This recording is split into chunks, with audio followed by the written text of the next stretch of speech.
One of the most genre-defining horror games is getting a remake, and it's coming in January 2023. A remake of the original Dead Space is coming, and there's a lot to talk about. And one of the main reasons that you clicked on this video is because you are trying to figure out whether this is going to be worth your time and money. And I'm hoping by the end of this video, we can kind of figure that out. Because right off the bat, it's important to know that this game is a $70 price tag for next-gen consoles only, and a $60 price tag for PC. Welcome to the Lumberjack Gaming channel, where you will find friendly, quality gaming content. It seems like we are living in the age of remakes and remasters, so it's always important to figure out, is this actually worth my time and money? Because there's a lot of things that they're adding to this game that isn't just an update on graphics. So what do you need to know? And by the end of this, hopefully you'll figure out whether you're going to pick it up or not. According to the developers, the goal of this game is to make fans of the game feel like they're getting something new while also being familiar with one of their favorite horror games, while also giving new time players a fantastic horror experience.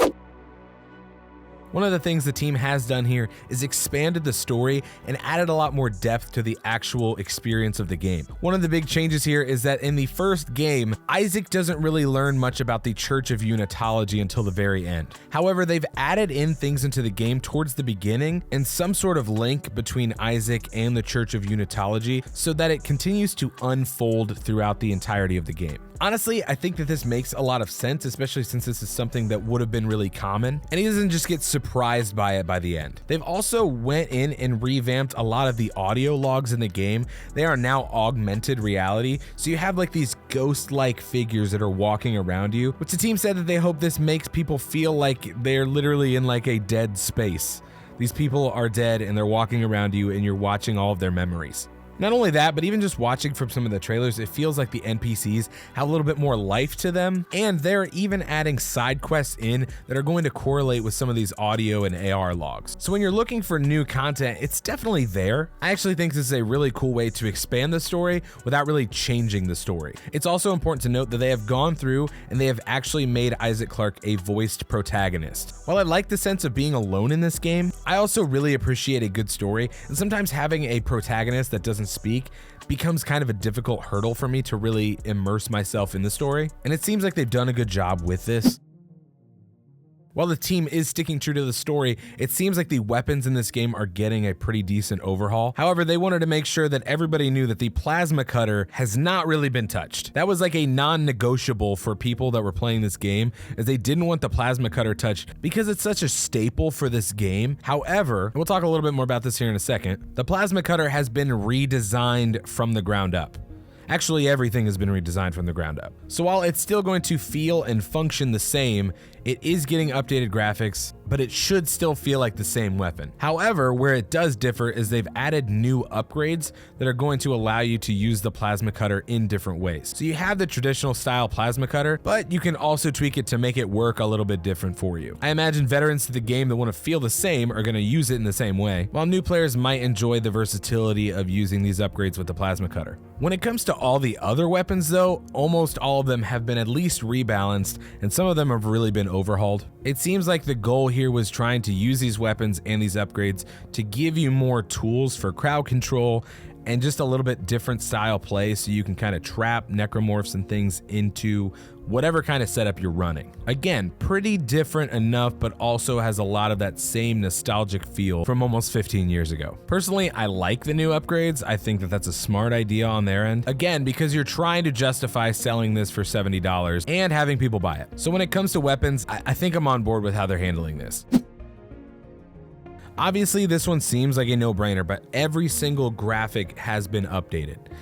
And not even just updated, it's literally been built from the ground back up. So every single speck of dust, every single set of stairs, every single weapon, armor that Isaac's wearing, literally every single part has been overhauled and has been completely rebuilt from scratch. Not only this, but the technology really wasn't there when the original Dead Space came out. So there's a lot of walls, a lot of signs, a lot of propaganda that is illegible in the original game. However, with graphics being the way that they are, there's a lot more depth of the things that are happening around you So the signs that you can read, the pieces of paper on the tables, even the areas were designed to make sure it looks like somebody was actually living and working in this area. So while some of the rooms used to feel a little bit lifeless and not really lived in, like it wouldn't be really realistic to believe that somebody was working and living in this space, it's been revamped so that it actually looks like this was a living, breathing space for somebody doing work and living their life. Which honestly I think only adds to the horror element when you realize that these people were like brutally murdered.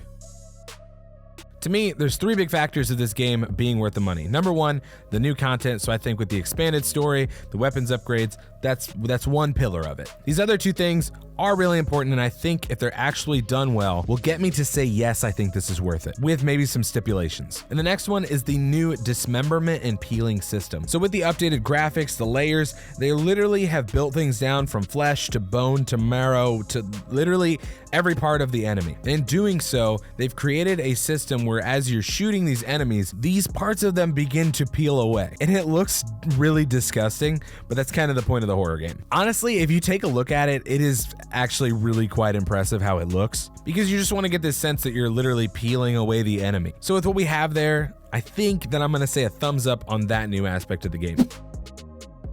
This next one is honestly so key, and I want to really hear other people's opinions before I jump in and buy this game on day one. And that's going to be the intensity director. And what that does is that changes this game up from being a static experience. So yes, you're going to have some set enemies in certain areas, but this also allows there to be different things that happen. So maybe sparks flying out, a pipe bursting open, some sort of flash of light, another enemy popping out. This gives you hundreds of opportunities in each room based on, random number generated things of different things that could happen in the game for anybody. And the only word that really comes to mind as I'm thinking about this is replayability. I have a general rule of thumb when it comes to games, and I know not everybody does, but this is a huge thing for me. For every $1 I spend on a game, I usually want to have 1 hour of gameplay on that game. I know that sounds like a lot, but I'm also super broke. If it's a game that I really love, and I would say Dead Space is a game that I really love, I'll go $1 for every 30 minutes. I think on average, the original Dead Space with full completion was about 18 to 20 hours to complete. This can only lead me to believe that this game is actually going to take longer to fully complete, which I'm game for.